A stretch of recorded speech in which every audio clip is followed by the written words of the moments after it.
Welcome to the Obsessed with Real Estate show. I am your host, Alana George, and I am obsessed with real estate.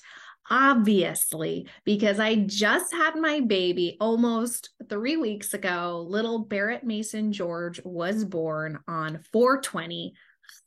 I asked him not to come on 420, and of course he comes on 420, and that is hilarious. And for multiple reasons we won't get into, but anyways, I'm back at it in my little recording studio office slash nursery guest room, and I have a great show for you.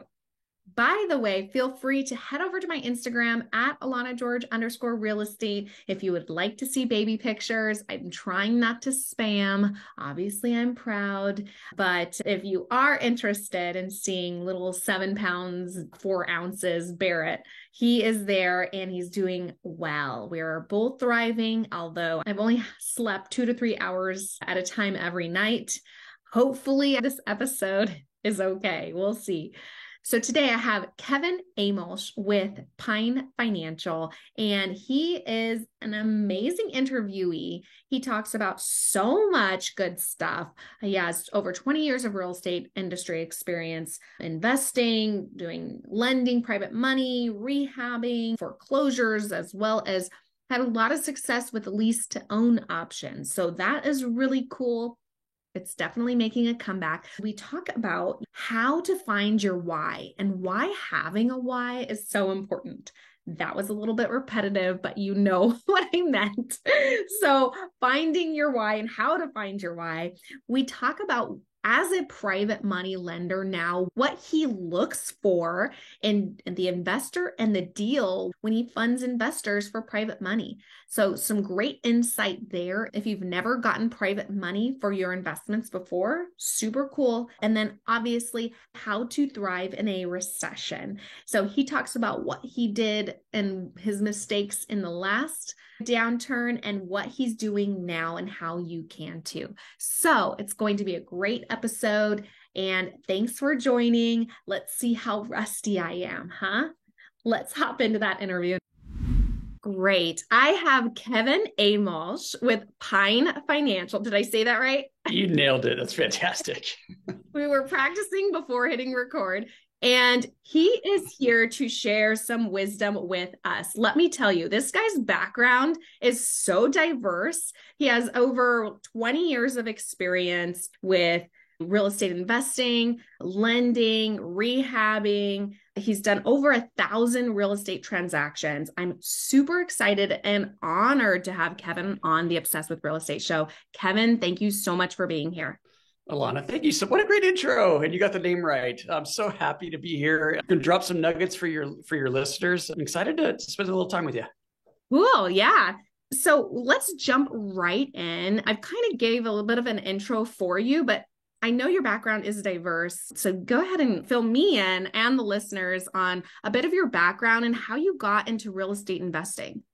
Yeah, it's an interesting story. We all have our own way we entered the industry, right? And I was in high school and I was absolutely sick and tired of school. I did not want to study. I didn't want to take one more test, but I didn't want to do what so many of my friends were doing and going and trying to get a job and not making anything of their life, right? So I went into the military. I went to the Army.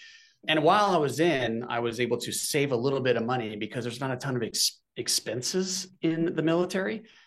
And so I have this little savings account. Now, where do I invest that money? So I started reading books. And then, of course, I picked up that purple Bible of Rich Dad, Poor Dad and others. And everything was saying, all the experts were saying, go to real estate. Millionaires are made here. So I bought my first house. I was 21 years old and I was still in the Army at the time. When I got out of the Army, I moved into the house, lived there for 2 years, and then moved out and kept it as a rental. And there was my very first real estate investment, 23 years old. And I saw appreciation. I saw the cash flow from the tenant, getting those tax benefits, all the stuff we know about. I saw it. And then I realized this really does work. I really can build wealth here. And I decided real estate was going to make me rich. And I just really started focusing in on it. That's amazing. Where was that purchase?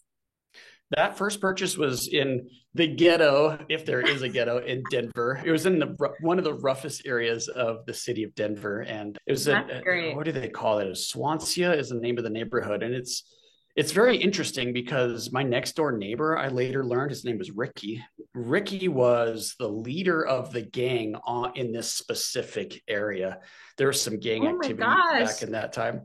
And I got welcomed to the neighborhood immediately after buying the house with spray paint of the gang signs to make sure that I knew that I was coming into their territory. Oh, But I that's how you became, got it's welcomed. crazy, right? But I became friends with Ricky because we both like to drink beer, so we would do that, and all the trouble stopped, and we became pals, and yeah, that was so. It was in Denver to answer your question. It was a long way to answer your question, but it was the first investment was in No, Denver. I love that because when I think of Denver, I don't know why. I don't even think of like any bad areas. I've never heard anybody talk about bad areas of Denver. There really isn't. I mean, that's why I said of Denver, this was the worst, but it's nothing like you would see in other areas of the country, Right. right? Yeah, yeah. That's how I feel about San Jose as well. So that's where I'm like on the greater outside area of San Jose. And like Okay, bad areas are not that bad. right. Right. They're bad, but not that bad. So, anyways, yeah, that's how I describe it as well. So, okay. So, that was your first deal. You were in the military, you bought it as a rental, and then you ended up moving into it. So, tell me, Mhm. what did you learn from that besides that real estate is amazing and the way to Yeah. build wealth and all of the ways that you discussed? Was there anything else that you learned? Yeah, this is amazing because I probably should not be a real estate investor right now after this experience. It was terrible. My very first tenant moves in. It was going well for a year or so. And then they decided to stop paying rent. So common, right? But now I have to go through the eviction. So a lot of times when you post your demand notice, they're like, okay, this guy's serious. Like, I'm going to move out. I don't want to have my stuff ripped out of my home and put on the curb. So I'm going to go ahead and move out. That's my experience now. But that very first one, they didn't do that. They're like, okay, go ahead and yank all my stuff out. So I didn't have the money to hire a moving company or anything, and I was managing it myself. So I enlisted my dad, my sister, a couple of my buddies were taking time off of school and work, and we all went out there and we drug all of their stuff out of the house into the curb with the sheriff sitting there. And then I got to the shed, and I saw an extension cord running out to the shed, and I went in there, and there was literally somebody moved in. They moved into my shed, and they were living off of an extension cord. Oh my And then God. there's this wall, this shelf full of car stereos. So they were clearly running some type of business out of the shed, stolen car stereo business, I guess. And the sheriff is right there. And I'm like, you see this? And they didn't do anything. They're just like, take the stereos out and set them right here. Very strange. When I finally got possession, it was a complete disaster. They had broken back into the property. I guess that they had some stuff that they left in the attic they were hiding, and they wanted to get that out. And it was my first infestation. Was it cockroach infestation? So I had to go through all of that and clear all that out. And I'm not an exterminator, but I learned a heck of a lot about cockroaches that very first tenant. So what was the lesson? The lesson was screen your tenants. I didn't do any tenant screening. They Oh, agreed to pay me what I asked for rent, so I signed them up. right. Rookie mistake. Rookie mistake. You got money? Great. But it's great. I stayed in the business, and I've done really well since then. So that is one of those very challenging scenarios that could take you out if you don't really have a strong enough motivation to stay in. Right. If you weren't committed, that first deal would have taken you out. And I'm sure that you have come across, as well as I've come across, listeners have come across people that are naysayers about real estate investing. And something like that is their reason why, because they did That's it right. one time, they tried it, and then the worst things happen, or even not even as crazy as that, right? As extreme. And then they got out of it, right? They said, no, this is fake, not for me, it's too much work, Yeah. blah, blah, blah, all these things that they then go repeating to other people. But you were obviously really committed. What was your underlying why, as why you would want to keep going? You could have just quit, had a military career and taken a different path. Why did you stick with real estate investing after that? Yeah, this is such an important question, Alana, and one that we need to understand because it's the why that keeps us going, and it's what I really believe your why, if it's strong enough, makes it so you cannot fail. Like it's literally impossible to fail if your why is strong enough. So I'm glad you're bringing this up. And this is one that I talk to newer investors all the time. Like, let's nail down that. And then that's how you can guarantee your success. So for me, my why was my father. I lost my mom when I was 9 years old, and I was raised by my dad, and he raised my brother, me, and my sister on his own. And I saw him struggle. He was a business owner, but he was a solopreneur or whatever you call it, just one. And he fought hard, right? He was working at night while we were sleeping. I'd see him go down to work after I was going to bed, and he struggled, and he was selling stuff just to make ends meet. Now, we lived in a middle class neighborhood, but we weren't middle class. He was giving up everything to keep that lifestyle for us. Yeah. So when it gets time for his retirement, like, he didn't have that. He wasn't able to save and do all the things that we were trying to accomplish here. So I wanted to retire my dad. That was my why. And I recently did that. Bought him a house, bought him a car, totally free and clear. He doesn't have any bills to worry about. And now he's out enjoying life, snowshoeing and hiking. And it's fantastic. Yeah, that's amazing. So it sounds like you were able to see not just how hard he worked, but how committed he was. You and your siblings were his why. So yeah, we just met Barrett, right? And that's your why, I would assume. Yeah, absolutely. So before we started recording, I just gave birth to baby Barrett, first show back from giving birth. And oh my gosh, he's so cuddly. So cute. I want to squeeze him. And yeah, I mean, even before becoming a parent, like I always knew I wanted kids, right? So they were my why even before having them. So yeah, you're right. Like family. And at that point, it sounds like you didn't have a family as well when you bought that first rental and went through that.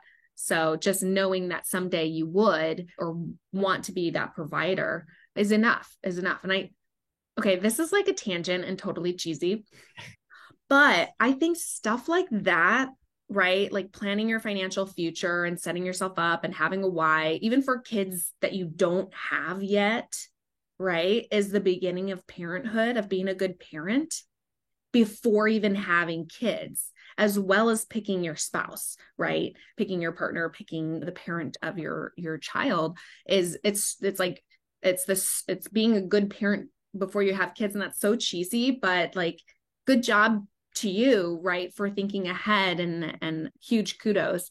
So thanks for sharing that story about your dad. That's really moving. Appreciate it. Yeah, you're welcome. I mean, it really does come down to the why, though, because what if I didn't have that passion to help him for all he did for me, then I probably would have exited the business, right? Right. Yeah. It probably could have taken a lot less to make you exit as well if you didn't have that why.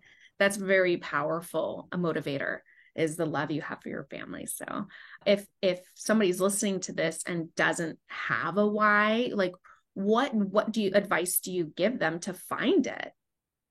Yeah, I mean, the first piece of advice is the why has to be bigger than you. So it's so common to see, well, I have goals, and it's this amount of deals, it's this amount of money, it's this amount of passive income, and it's all these things. But why do you want those things? That's where the why is. It's not that I want to be rich and I want this nice car and house and live in this nice neighborhood or whatever, the freedom to go travel. And that people tell me those are the answers I hear all the time, right? Yeah. But the why has to be bigger than that.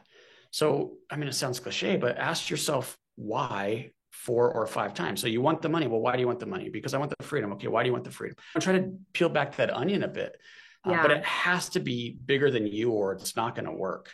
So right now I've retired my dad, right? Mm-hmm. So now I have to have a new why to stay motivated. So now I have a passion for kids. I see these kids that they don't have a 2-parent family, or they don't have the support at home, and they're getting themselves into trouble, and they're going this direction, maybe sleeping on the street. And it's not their fault. I mean, they're not the ones that made the mistakes, right? They don't have a fighting chance, and they did nothing to deserve that. Mm-hmm. So I want to work with kids and help them at least have a fighting chance to be successful. Wow. That's amazing, Kevin. It's bigger than me, right? Because I have what I need. And if it's just, I just want this tangible thing, that's not going to motivate you when you have a tenant that infests your property with cockroaches. You need something bigger than that. Right, right. You need to be reminded of those faces of the people that you're helping. And that's beautiful and brilliant. And you're definitely speaking my language, because I think that this is like a problem, like not just locally, I think like countrywide, right? This problem that you're addressing as far as kids not having direction, not having adults raising them. It's causing them to go in all these different directions that impacts everybody. So I could talk about that too. Yeah. my Well, sounds my like we opinions agree. on Yeah. that. Yeah, yeah. So that's really cool that you're out there and doing that, and you're able to do that because of real estate and the freedom that you have. That's really cool.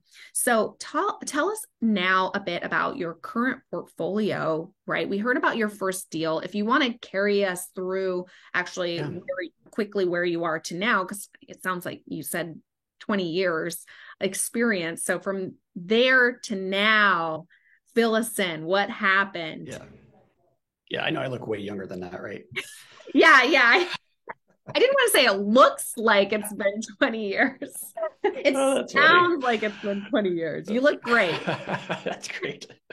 Yeah, so I bought that first one, and like I said, I saw the potential, and I knew that would be the vehicle to build my wealth. But I still wanted to go back. I went back to school. I did want to go back to school. I had my 3 years in active duty in the Army, so I had my break from the craziness and the madness of high school and school. But I went back to school after the military. And I was living. I didn't mention this, but I should share this. I was living off of the GI Bill. That's money that they gave me every month, just cash, because of the benefit of joining the military. I was in the National Guard. So 1 week in a month, I had to go work for the Guard, and that was paying for my school. So I had income and I had my school pretty much paid for. And I still took out my student loans, maxed them out, because I could use that as a down payment for my second property. Student loans are great because it's low interest rate debt and it's all tax deductible. So that's how I bought that second one. Well, as I was in school, Time out. Why wouldn't you have used a VA loan? that's a good question, because the loans on conventional money was cheaper. The loans on conventional money was cheaper than a VA loan. That's right. Wow. Okay. Okay. Thank you for Yeah, explaining that. I used an FHA loan on that very first one, and then I used conventional on the next one. Wow. You were really strategizing. Yeah. Just learning, right? Talking to people. And I love like this. I love talking to people that are smart or smarter than me, because then that's how I learn and get better. Yeah. Yeah. I appreciate that. Grouping me in with lots of smart people. Okay. Time back, and feel free to keep going. So you took out your Yeah, student sure. loans as your down payment on your second property in the same area. Did you switch it up? What was the Oh, no, strategy? totally switched it up. So I was chasing a deal that I knew would cash flow when I was ready to move out of it. So Mhm. I went up north to a suburb of Denver, Okay. and I kept that one. Okay. But so now that's when I had my first rental property, and I saw what it would do. So I started really focusing in on that, and I chased foreclosures for a little while. We can go down that path if you'd like to hear those stories. But what ended up landing or working for me really well was the lease option. And once I got that going, I was buying 1 or 2 houses every single month. And that's while I was in school and working. So I did have a job. I was working about 30 hours a week in a call center.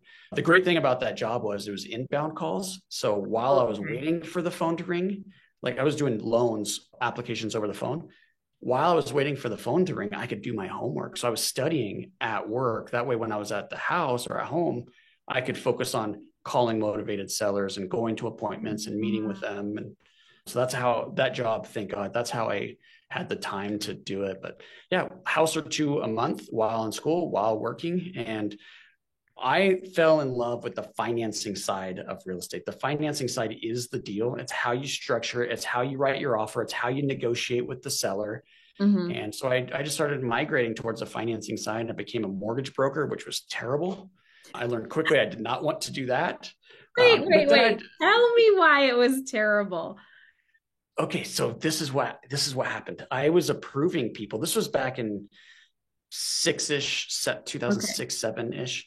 I was approving people for their dream home. Like these were first-time home buyers, and they were going looking for houses, and they find it. And there's so much emotion in real estate. Real estate and money, they both have a ton of emotion around it, and they fall in love. And this is where they want to raise their family.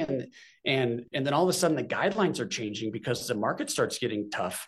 And so now I'm like, I got to call these people and say, okay, I know you found your dream home, but we're not going to close it because the guidelines have changed. You no longer qualify for that loan. And that was terrible, man. I lost sleep over that. And so I knew if I was going to be successful in business, I had to have control of my business. And as a mortgage broker, you don't. You're worrying about somebody else's guidelines. Right. So I got into the private money lending side right around that time. I had a mentor and she was fantastic. Her name was Susan. And her and I worked together for 2 years before the market collapsed in around us. And at that point, she decided to get out of real estate investing. She wanted to teach courses and stuff. And I enjoy teaching, but I don't want to get paid for that. I'd rather do deals. So I started Pine Financial. She went out and did some coaching and education. And yeah, that's how we started the company 15 years ago. Wow, that is so cool. So tell me more about Pine Financial, what you do, what you specialize in. Yeah, Pine Financial, I'm absolutely in love with this business because I get to help people make money. It's very positive. I bring in private capital. We pay a flat, very steady, secure rate of return. And then we take that money and we loan it out to real estate developers. So think about your fix and flips, your short-term, like the BRRRR strategy, buy, refinance after you rehab it. We do some commercial repositioning and some new construction, but it's all real estate investor and real estate developer loans that we do. So we get to help them make their dreams come true. Like they get to watch the TV show about fixing and flipping and then fall in love with the business, and they get to go out and do it. And we provide the money for that. So I really get sandwiched between dreams and we're able to make them both happy, make them both money. That is really cool. I love how you explain that. You're making people money and their dreams come true on both sides. I'd had the same like hand gesture in my brain. Like, I'm like, oh, investors are making money, investing their capital with you, and then you're loaning it out. And that's so smart. So I want to talk about on the investor, as far as the actual like flip and flip, the fix and flipper side, or somebody applying for the funds. What is it that you look for, right? Are you looking at track record, credit scores? What do you look for when you lend somebody money? Yeah, it's such a good question. And it might change by the time you actually air this. We didn't actually talk about when you're going to air, but it is changing because the market's moving and we got to be very careful and stay on top or in front of that. So right now we're looking for quality deals. That's number one. We want to see that the deal is going to be profitable. So we run it through our calculator and we want to see certain ratios of profitability to keep our investors safe. So that's one. Two, we want to see that there's liquidity. Look, any business owner will tell you liquidity, cash is king, right? Liquidity is what's going to keep you safe. If you go over your budget, which happens 99% of the time, if you go past your timeline, your contractor goes slower, the market softens and you don't get a contract as you expected, there's delays in the closing, any of those things can happen and will require additional cash into the project. So we just want to make sure that the borrower can handle that. So we're looking right now at 10% of the loan amount in liquidity after closing. So whatever money you need at closing plus a 10% reserve. Credit score, yeah, we used to not care so much. We're starting to a little bit more now, 650 credit score, although we will go significantly lower than that with a compensating factor. So is it a lower loan to value? Is it a partner? Is it more liquidity? Any of those things can help, and we could lower that credit score requirement. Outside of that, it's experience, yes, or someone on your team with experience. And then we document income, but look, we're investors. We write everything off. So no one's showing income on their taxes. So we don't care so much about that. Cool. So you take them in. That's really helpful and eye-opening. I get shiny object syndrome pretty often. I try to shut it down, but there was definitely a part of me is like, I could be flipping. Yeah. So maybe a question more so for myself. It's so interesting you say that. I was speaking at a real estate investment association last night, and somebody approached me and she wants to partner to do insurance, some insurance thing. And she really believes that we could make a lot of money together. And she's probably right. The problem is that's the shiny object, right? And every time I've done that, every time I've chased that shiny object, I've made less money. It's like 10 out of 10 times. So I agree with you 100%. Yes. So it's funny that you brought up shiny object syndrome, because looking at your background, your resume, you've you've done a lot of things. And so I think that's really great. It sounds like you really dived into the finances. That's what you're obsessed with. But you talked about foreclosures, right? Rehabbing, you're obviously in lending, buy and hold, right? Am I missing anything? I feel like I've kind of tried it all, but so like the foreclosures, that's a good example of chasing the object, I guess. But I went down that way, but I was focused on it. It is what I thought I wanted to do. So I was hyper focused. It just didn't work. So I shifted my focus and then lease options. And once you get something, if you're really focused and it gets going, then you could kind of start to expand a little bit. But I'm still buying properties now. We're doing deals now, but Pine Financial has been my focus for 15 years. And that's really where that's really where I make my money and where I help the most people. Yeah. So I guess it's worth noting. I'm not sure if it's called shiny object syndrome, if you've tried all these things over a span of 20 years. Yeah. Then, I mean, if you did all of these things within 1 year or 2 years, okay, that could be a little bit of that. But yeah, it sounds like you are very focused on each of these things as you were doing them. So great. So we talked about Pine Financial, where you are. What do you own? You still have these doors? Tell us about that. Yeah, so I'm trying to do the best I can at timing the market, even though that's impossible. We all want to do that, right? So I learned my lesson in 2008. It was the summer of 2008. I had 55 single family homes, and that was the worst time ever to have that many single family homes. And one of my biggest pieces of advice, and I think you're going to ask me that later, is that time of my life and how I got through that. But so I've shrunk my portfolio way down. We're about 13, I think it's 13 units right now. And then I own one warehouse that my tenant, Goodyear is my tenant in that one. So I have a warehouse, and then I have like 13 little rental properties, and I'm waiting. I don't want that to get bigger because I think there's going to be some softening. And I think there'll be a lot more opportunities, especially in the commercial space. So we just sold, I had eight properties out in Memphis, and I just sold them all right before interest rates started rising. So that was perfect timing for that. So yeah, I was just shrinking my portfolio, expecting something to come. What I have now is just cash flowing like crazy. So I wanted to hold on to all of that. So it sounds like you really reduced your portfolio to just the highest cash flow, most performing properties. And let's jump into that, right? Maybe what you learned and how you expect the market to go and what you're planning, right? You mentioned commercial. I've been hearing a lot about warehouses and that sector of commercial office buildings taking a big hit with all the work from home options. So what do you see? What do you anticipate? How's that going to play out? Yeah, let's talk through this because this is a very interesting topic.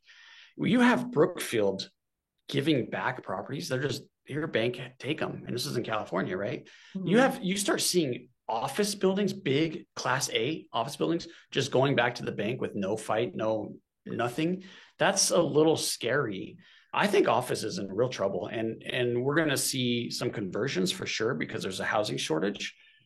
But I don't think it's as easy as you think. They're not structured and set up to be apartments. You think about a big square office tower. Now you could do offices around the outside, and then you could put a bullpen or something in the middle, so you could access all of that square footage. How do you do that with an apartment?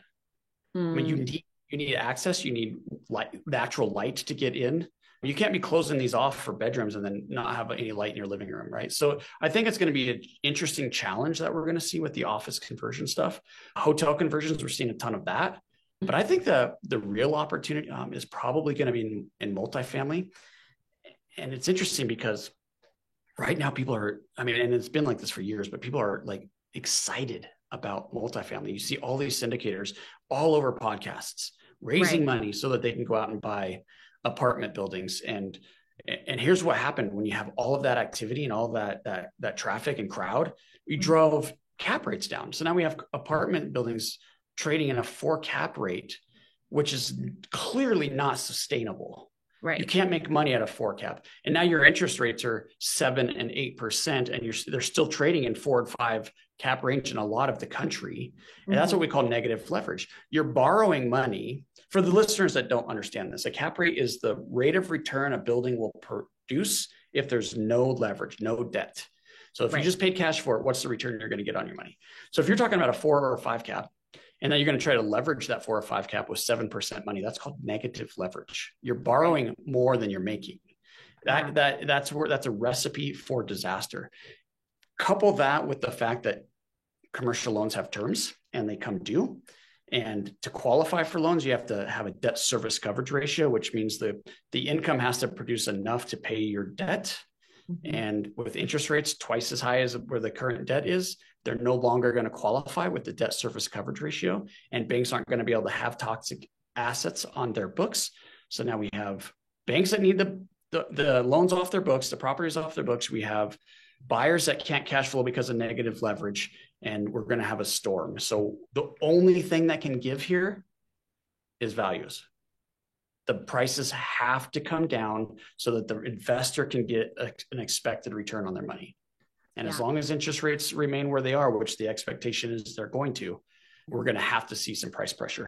Now, that's not just limited to multifamily. I just think there's an opportunity there. You're going to see that in office and retail. Retail is another big one. You're going to see that in industrial also. It's going to be across the board. Yeah, I've been hearing that for a while, especially with multifamily. So I'm in that space as well. And it's exciting, nerve-wracking, right? Other creative financing options come about to save people, right? There's all of these options, or the lack of housing. That's something that I think about is rates. I mean, rent increasing is how much will that be able to help this problem with the raising interest rate? So you're just waiting on the sidelines with your money. Like, let's go. I mean, I'm always looking, and we're making offers and that, but I'm not really trying hard, if that makes sense. I do think there's going to be more opportunities down the road. I mean, we have to see cap rates hit at least the leverage number, right? We have to see 6-7% cap rates. And what does that do to the value of a property when it traded at a 4 cap? Right. So we're going to see some significant discounts there. So I would rather be on the sideline waiting to pounce on that than to be in that deal. Yeah, absolutely. So is that the advice that you give right now to investors, is just wait, right? Or how could somebody take advantage of this, somebody thrive in a recession? What did you learn from going through the last one? Yeah, so I think I want to get back to what I learned going into the last one. So don't let me forget that. But I think sorry, I asked you like 5 questions at a time, by the way. My brain just like goes. And so whichever one of the things that I said, feel free to answer. How was I going to answer that? I think the turnkey stuff's in trouble. So I want to clarify that. Okay. So the turnkey stuff is that 4 cap stuff that we saw a lot of the larger investors making. And they were doing that because of speculation, which is exactly what you were saying. They're counting on the rents to continue to increase, which we are seeing slow down, by the way, significantly. That's why inflation is finally coming down. That's a whole nother story, but housing is what's been keeping inflation high. And now we're starting to see housing as leases renew. We're starting to see those rents come down. And so that's why we're seeing inflation come down finally. That's a whole separate story. But the turnkey stuff is scary to me, but we don't deal in that world, in that business. We are value add. All of our clients are value add. So they're buying the apartment building at a potential rent, maybe a 15, 16, 17 cap. And then they're going to stabilize and then sell at the 4, 5, 6, whatever they end up selling it for. That's how they add the value. So they want a vacant building or a 20% occupied building. So I don't think that space is in trouble as long as you're buying it right and you're looking for the value add. So my advice would be no turnkey stuff right now. Which it's either value add or stay on the sideline. Right. So I just want to halt you really quick. Most of our listeners probably know what turnkey is, but when we talk about turnkey versus value add, that's something that's move-in ready. You're paying already top dollar for it because it's stabilized and doesn't need work. Right. Whereas value add, which is what we generally look for, is stuff that's mismanaged. It needs remodeling. It's not pulling market rents. It's undervalued for sure. So Good. Thank you for clarifying that. No, that's exactly right. I just get so excited and I just went. I should probably slow down, breathe. Okay. Yeah, no worries.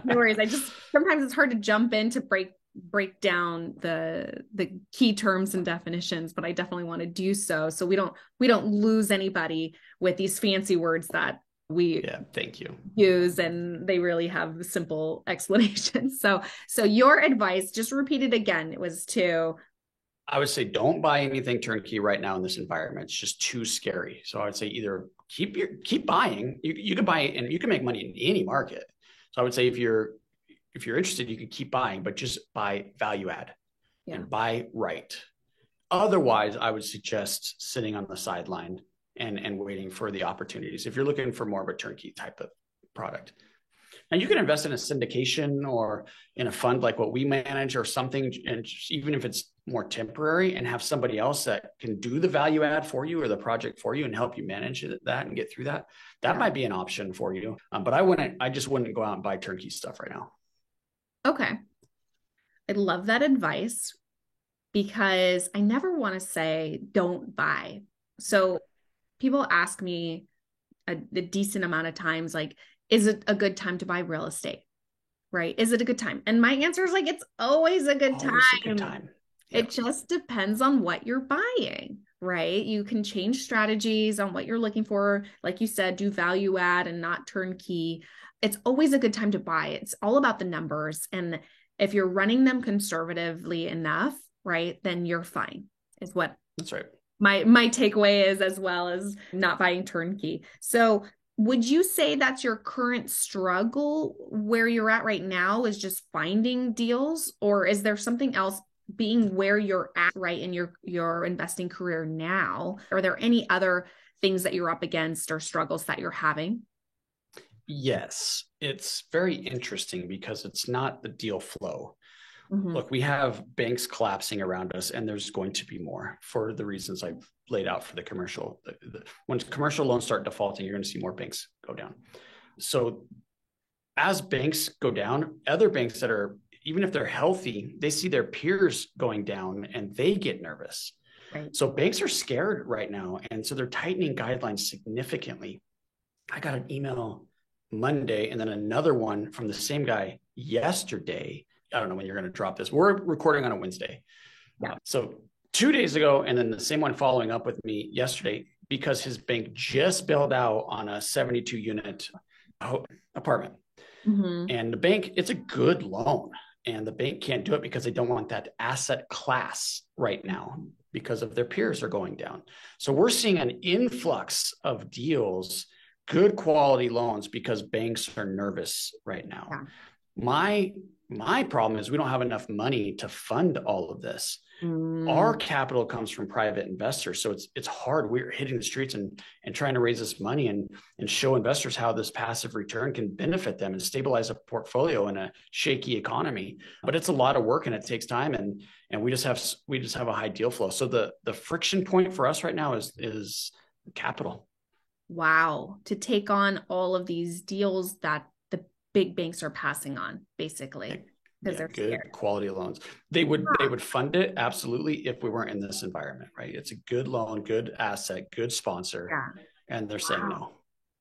That's wild. I'm glad I asked that question because that's not what I expected, and that's not what I usually hear. I'm dying to ask you. Am I allowed to ask you a question? What did you expect? A lot of people are like, oh, finding deals is hard, because sellers are still expecting a lot, but not taking into account interest rates, right? Stuff like that, or deal flow, or managing your time, stuff like that is what I hear more often, and kind of like what I have come to expect. So it's a really interesting perspective that you gave from the financing world. I think that's really cool. And it kind of makes me nervous / excited / if we know something's coming, I just feel a little bit of anxiety of like, okay, how can I take advantage? I mean, it's terrible for these banks. Like, I feel bad. Like, I shouldn't, I don't know if they're not humans, but there's humans at the top of them working in them. And I feel bad. I don't want anybody to fail. Right. It's not good for the economy.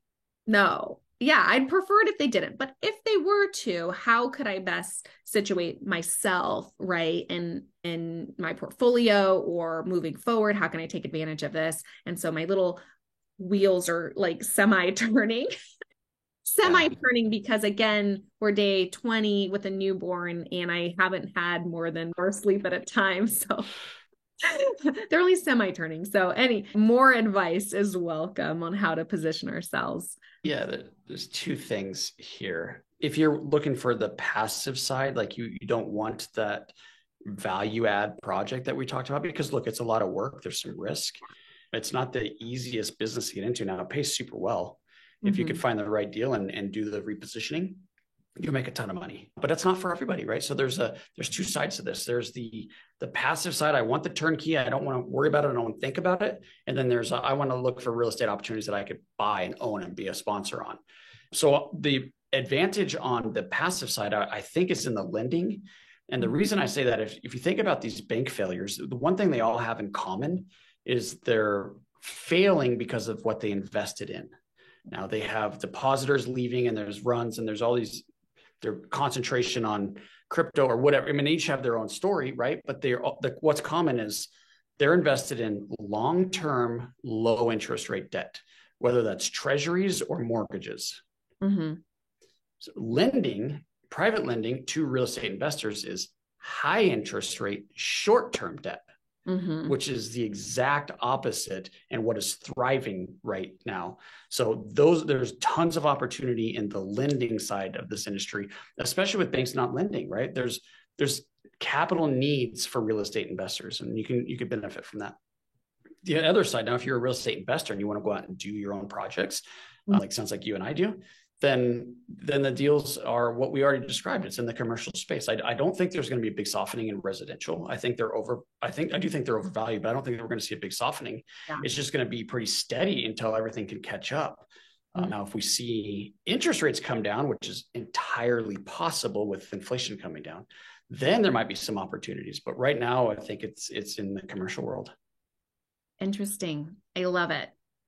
I love that you touched on the opportunity in financing. So maybe we dive a little bit into that, is like, how does somebody get started as a private money lender? Like, what advice do you have for somebody? Oh, that's a good question. I actually wrote a report about how to do this on your own. Look, you can work with me. You can work with another hard money or private money lender and do great. If you want to go out and do it on your own, you might do better because you're cutting out that middle person.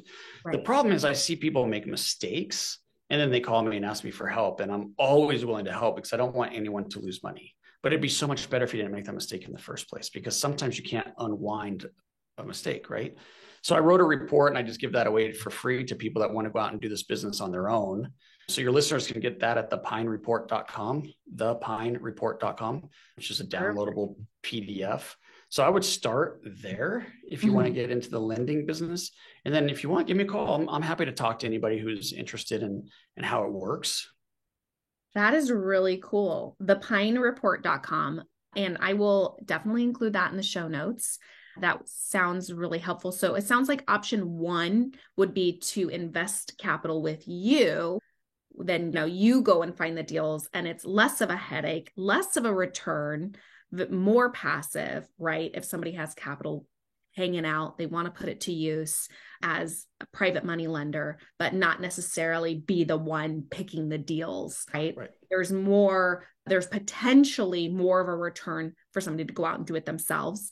But again, that's also probably a higher risk because they don't know what they're doing, what they're looking for. Just like when you took on your first tenants and you didn't know what you were looking for in tenants, you're like, you got money? Great. That's the risk that I see when picking your own deals to finance. I was like, oh, you have a deal, you need financing? I have money. Here you go. So that is really insightful. I'm glad that I asked, because freebie for our listeners, amazing. I might just look at that just for a brief shiny object syndrome. Great. So now shifting gears, what is something that you're especially proud of, that you want a little brag about, toot your horn, toot about? Yeah, and it's this public fund. So our fund is very different than, any that I've seen. And there's a lot of hard money lending or hard money mortgage funds out there. I think ours is different because we took the hard route. We didn't go the easy way, and we got our fund approved by the SEC to offer publicly.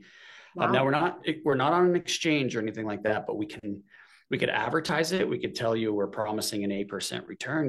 This is something you can rely on. It's liquid. We have all of these benefits, bells and whistles, and we could take non-accredited investors. So most funds are either you can't advertise and you're limited on your non-accredited investors, or you can advertise and it's no non-accredited investors. The hard part about it is, first of all, getting that approved was not easy. Then we have twice a year reporting to the government and audited financials and all of that stuff. So it's kind of a lot of work, Yeah. but it's worth it to us, and that's what we're most proud of. Yeah, that sounds like quite the task to take on to get that approved by the SEC. And that wasn't intimidating to you at all. Well, if we hired the right attorneys, right? But Okay. yeah, it's intimidating because it just takes so long, and they're digging in, and there's Yeah. a lot of responding. But yeah, the attorneys take the brunt of that. That's great. I would definitely be proud of that too. I'm glad that you shared that. And we will get to where to connect with you. You know, if somebody is listening to this right now, they don't feel like listening to the end. How does somebody get more information on investing with you? Yeah, the best place is our website. It's pinefinancialgroup.com. And Okay. then up at the top, there's a link. Then you can learn about that fund, the public fund. Otherwise, the pinereport.com, I think that's a great place to start. So you can at least start learning about the private lending industry and see if it's something that you're even interested in. Okay. All right. I'll have all of that information in the show notes. If anybody wants to, if you're driving right now and you can't write it down, just open up your app and it'll be there, links to it. Now, we already talked about advice to people that want to get into private money lending, and this might be repetitive, but if you had any advice, or no, you started when you were 21. I was going to say advice to yourself like when you were 18, but you were pretty young, so never mind. Any general advice or things that you wish you knew when you started? Yes, I think that the questions you ask, both to yourself and others, is vital. You're going to get quality when you have quality questions. And then on top of that, your goals. So it's kind of the same, but I'm going to separate them. So the quality of your goals is what's going to determine your success.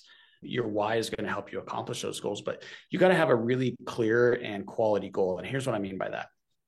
Leading up to 2008, here's where my mistake is that I wanted to share.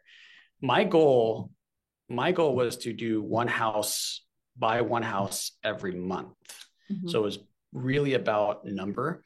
And I know a lot of people tell me I got this many doors. And they always talk about how much assets they have or assets under management. No one ever talks about how much money they're actually making or how much risk they're really taking or how much work it's taking to manage all of that. So I was the same as them at the time. And I would go to the RIAs and the online forums, and I was young, right? 23, 24, 25 years old. And I had this little portfolio of properties, and people were attracted to that, and they wanted to get to know me. And I fed into that. I wanted to be cool, and I wanted to be respected, and I wanted the good appearance, and I wanted all of those things. So I wanted to acquire a big portfolio. Mm-hmm. Well, here's the problem with that. My why was so strong that I was going to hit that goal pretty much no matter what I set. Mm-hmm. So I'm going to hit one deal a month, even if it means doing a deal I shouldn't do. And so then I started doing less than quality properties just to hit my goal, just so I can go to the RIA and told them I bought into their house. And then 2008 hit. Yeah. Right? So you know how that story ends. Yes. So it sounds like maybe the metric that you were tracking, the KPI, right, was wrong, was off, right? Mm-hmm. It wasn't what you should have been tracking, which maybe was cash flow. That would have been a much better goal. I hear this a lot in retrospect, just like you have shared. So if you're listening to this and you haven't built up a huge portfolio of doors, maybe shift your goals to look at cash flow. I think it's right on the money. And I go to events and everybody talks about doors, right? Oh, 1,000, 2,000 doors. And when I press them like, okay, well, what does that mean financially? It makes them really uncomfortable, right? And I get it. Not everybody wants to talk about money and is as open as I am. Like, I want to talk about money all the time. I would walk up to anybody and be like, how much money do you make? Like, what are you invested in? Like, this is what I want to talk about. Right. And not everybody is as comfortable. It's like a culturally faux pas to talk about. I get that. But when we're focused on doors or units, right, how much money does that mean you're cash flowing a month? And some people like won't answer, can't answer, or have some general answer. Well, it depends. Every deal's different, blah, blah, blah, blah, blah. People don't want to answer it. Right. And it's like, are you making 25 cents a door or $100 a door? Like, there's no like definition besides this like weird X amount of doors. Yes. People. It's so bizarre. And then I hear $1,000 or whatever the number is. And my immediate thought is, well, first of all, that doesn't impress me. I'm sorry. No. But I'm thinking like, man, that sounds terrible. Like unless you're invested, because some people invest in a syndication and say they own that 100 or 200 doors, right? But if they're actually managing that sounds like a heck of a lot of risk in a shaky market with a lot of work. Right. That doesn't sound like a lifestyle I'm trying to create. Yeah. So I think that a better question that I like to ask, right, is when somebody says like how many doors they have, I ask them, what does X amount of doors, like 1,000 doors, what does that mean for your lifestyle? Totally. Right. What is Maybe that? That's the question. Like, what does that create for you? Does that mean that you get to pick up and drop off your kids every day? Does that mean you get to take your parents on extended vacations? Like, what does it mean? Does it mean that you're financially free? Does it mean, right, like you get to volunteer? Like, what does that mean for your life is like such a more powerful question than like, how many doors do you have? Right. Yeah. You and I are on the same page. I could not agree more. And I hate to say how I just said it. Like, I don't want to judge anybody. That's not what I'm trying to do here, but it does make me think when I hear that. Right. Well, it makes me think what they don't want me to think. You know what I mean? Yeah. It's like compensating. So got it. Now, I appreciate you sharing that. And now shifting gears. So a little bit of fun questions. Like, what are you currently obsessed with? Oh, yeah. So I've got a couple of things other than my family, because I'm absolutely obsessed with these kids. Right. But I love mountain biking. So I'm trying to get on that thing 4-5 times a week. I live in this fantastic neighborhood that's surrounded by open space. Mm-hmm. For your listeners that are, familiar with Colorado, I live right by Red Rocks, the amphitheater. So I get to get on that mountain bike a lot, and I'm loving it. That is so cool and very good for you, unless you crash. So don't do that. Now, let me in on what is a fun fact about you. Now, it doesn't have to be real estate related and something that people don't know about you right off the bat. I'm so excited to share this one because before you hit record, you said you were going to ask me this question and would not tell me what I actually answered on the pre-forum or whatever it is. So I'm curious if this matches. Okay. But the fun fact is, when I was in high school, I was a junior in high school and I was playing a lot of soccer and I was getting kind of burned out on that. And so I went to a new sport, and that sport happened to be riding bulls. So I became a bull rider as a junior in high school. Wow. I answered? That was what you answered. You thought you filled out that questionnaire. You thought that was a fun fact then. You think it's a fun fact now. It is. I still do, yeah. You still do. So that's good. My question for you on that, I have a lot of questions on that. But first off, where did you go to high school where this was even an option? It's cool. It's such a cool story because in order to get a full rodeo team, I'm in a suburb of Denver. I lived in Westminster, and it's in a county. So it's Jefferson County. The entire county had to come together to create one rodeo team. And the interesting thing about that is my friend group became this team, right? That's kind of how that works. And so some of my best friends, closest friends from high school, didn't even go to my high school. They were from other high schools in the county that rodeoed with me. And that's because there just wasn't enough people interested in rodeo. There's 2 of us in my high school. We both rode bulls, and that's all. Out of the entire high school, there was just us 2 on the team. Wow. That is amazing. I definitely don't think that my high school in San Jose, California offered rodeo bull riding. So that is Yeah. really cool. And I'm so glad that you shared that because it's definitely a fun fact. Is there any part of you that misses it today? Oh, for sure. I had so much fun. Now, the injuries weren't that great, although I never suffered anything too terrible, but just being on the road because it's not like soccer where you just go down the street to the field and then you play. I mean, Yeah. because it's county to compete against other counties, you have to travel all over the state. So it was Oh, just fun being with my buddies over a full weekend and no parents were there. Here we are, 17 years old. oh And yeah, that's fun. yeah, is Independence. I do miss that. And just the competing and the crowd and yeah, the high fives and it was great. That is really cool. Would you say you're competitive? Yeah, don't you have to be in business? Yeah, just double checking. Yeah, I'm absolutely competitive. It's funny because we have our game. I play cash flow with my kids and Oh, we good. yeah, and we're all trying, we're all trying to win. And I'm like, I'm not taking it easy. Like I'm negotiating to win here. And mind you, I mean, your kids are how old? You're not cheating out like 4 and 6 year olds. Yeah, yeah. No, they're between 12 and 16. Okay, Yeah, cool. yeah. I bought the game. I played it with my husband one time, Cash Flow. I'll put a link to it if you haven't heard of it. It's Robert Kiyosaki's game. I think he actually made the game first and then wrote Rich Dad I Poor think Dad. so. Yeah. And so my daughter sees it in the drawer. She's 3 and wants to play it all the time. And I'm like, That no. might be a little tough. Yeah, it's definitely an Yeah. adult game, but the kids are having a blast with it. They're because in the game you have to keep a financial statement, so they're erasing and doing math and trying to get their cash flow up, and they're making decisions on investments and they're asking questions, and it's really a good time. Yeah. It's really fun. My takeaway from it, this is again another tangent, but my takeaway from that game was like it doesn't matter your income as much as it matters your expenses. Because I pulled the doctor card and I'm like, great, I'm making lots of money, but with it came a lot of expenses. And it was really hard to get out of the rat race and become financially free with so high of expenses. Right. So Right. it's such real life stuff. And that's really great that you have your kids playing that. I can't wait for the day. Yeah, it's going to go faster than you think. It feels very far, very far. Great. So, on that note, you've mentioned Rich Dad Poor Dad, and I know you wrote a book. I did. You did, yeah. And so, this is the part of the show where you share book recommendations, and I definitely want you to plug yours.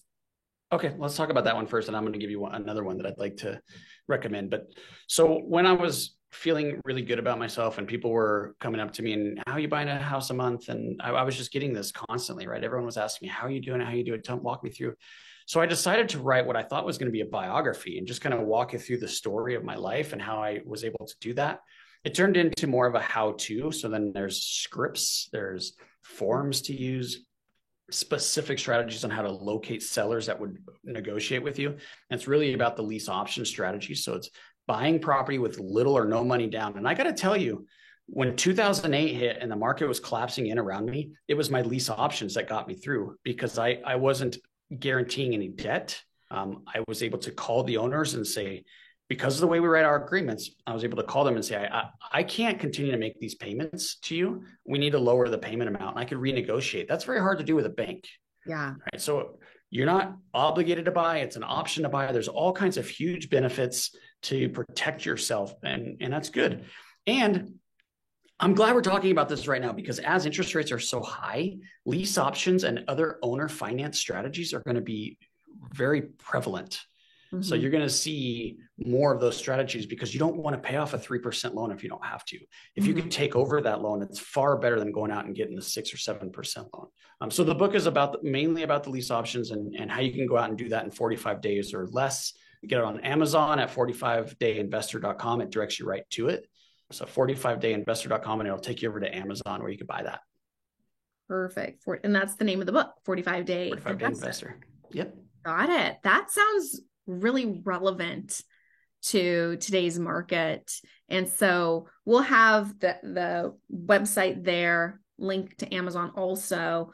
And now share with us, I'm interested in what your other book recommends. The other one is, so I'm the other obsession I have besides mountain biking right now is systems and creating business and culture and all of that. Just trying to be a better leader for my team. And they rely on me and I want to be there for them. And we want to grow something special here. So I'm really focused in on scaling the business. So I love the E-Myth Revisited.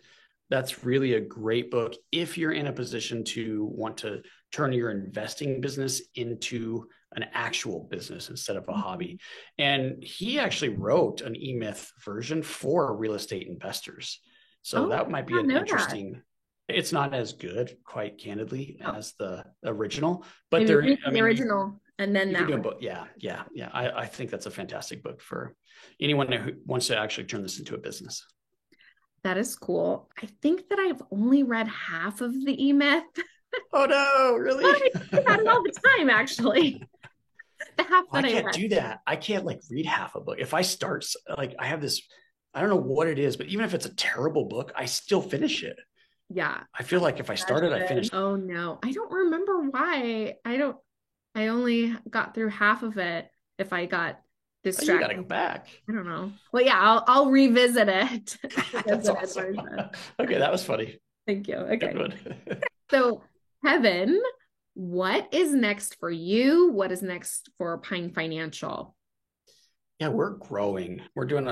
There was a time I went through a divorce 8 years ago, a little over 8 years ago. And there was a time, my business was going well then. So I was able to take a step back. I started working 20 hours a week and I was just living off the income from the business. And it felt really good, but the business stalled, right? If you're not really focused on it, it's not going to grow. And I didn't have the right people to grow it. Now I'm really dug in. I'm having an absolute blast. The energy's back like it was when I first started the company. So what's next for me is really focusing in on Pine. We're growing across the country. So it's going to be identifying the next new market and putting the right team and people in place to grow that market. That's great. And you fund all over all 50 states or? No, so it's interesting because we could bring in capital from all 50 states, and we do. We have investors, I think, in all 50 or close to that. But when we put the money out and loan to people, we want to be very specific and focused geographically because that's where the risk is. Yeah. So we want to have people that we know that can get to the property, inspect it, people we trust. If we have to rehab a house or meet a city inspector or any of that, we have people on the ground to do that. That's what makes it hard to expand. I know there's national guys out there. I don't know how they do that safely. Right. So for us, we're in Colorado, Minnesota, Wisconsin, and DC. Got it. Just really honing in on these markets. No, that makes a lot of sense. I think that mitigates a lot of risk, right? It's again, that thing of saying, oh, I have X amount of doors. Oh, I lend in all 50 states, right? But what does that mean? Right. That's right. Great. Last question, and we already touched on it, but how can people get in touch with you, follow your journey, invest with you, and be obsessed with you? You're awesome. Thank you. I really think that the pinereport.com is a great way. There's actually 2 reports on there. The one we talked about, Becoming the Bank, and the other one is analyzing the recession in the early 90s and comparing it to what we're seeing today, because I compared those 2 because it's very much more relevant than the 2008 crash that everyone tells me is coming. Right. It's not. All right. So but we are seeing some resemblance in that other one. So I wrote a report about that as well. So both of those are on that, thepinereport.com, and you can get them for free. Otherwise, the best way to reach me is our website, pinefinancialgroup.com. I don't know that it's going to be me responding, to be real honest. I'll try to, but it might be someone else from my team. Okay, because you have these systems in place. We have these systems in place, and we have a fantastic team. These guys are really, really good at what they do. Perfect, and they're an extension of you. I didn't hear any social media. Are you on Instagram? I don't do Instagram, but I know the company does. Pine Financial's on Instagram. I don't have that. LinkedIn would be a good way. I will respond there. If you want to LinkedIn message me, I'll respond to that. So it's on YouTube. Yeah, please go to YouTube and leave some comments on our videos. We're having such a blast. Absolutely. YouTube.com/Pine Financial. We do really short, less than 10-minute videos every week with great information about how to be successful as an investor. It's all about real estate investors. And any comments on there is fun because we can go back and forth. And yeah, we're loving YouTube. Perfect. Yeah, I will check that out myself and then include a link to that. Kevin, this has been a blast. I'm so honored that you came on my show and you are super cool. So it was great to connect with you. I want to stay in touch and I want to follow your journey and see what Pine Financial gets into. So thank you so much. Yeah, congratulations to you and appreciate you having me on. I had a lot of fun as well. Thank you. That's the goal, really. Help people and have fun. So that's right. Well, that was our interview. If you enjoyed this episode, please share it, like, subscribe, support the show for more content like this. And if you are so inclined, I'd love a 5-star review. It'll help me in the algorithm and reach more people. That would be wonderful. If you'd like to connect with the show, feel free to go to the website, obsessedwithrealestateshow.com, where you can find all of the resources, all the book recommendations, links to those, as well as submit to be a guest on the show. You can find me on Instagram, follow, and reach out at AlanaGeorge_real estate. I'd love if you reached out and said hello. As well as if you are interested in syndications, my website, clearconnectioncapital.com, has a lot of information on what syndications are, why they're beneficial as real estate investments. So check that out. I will see you on the next episode.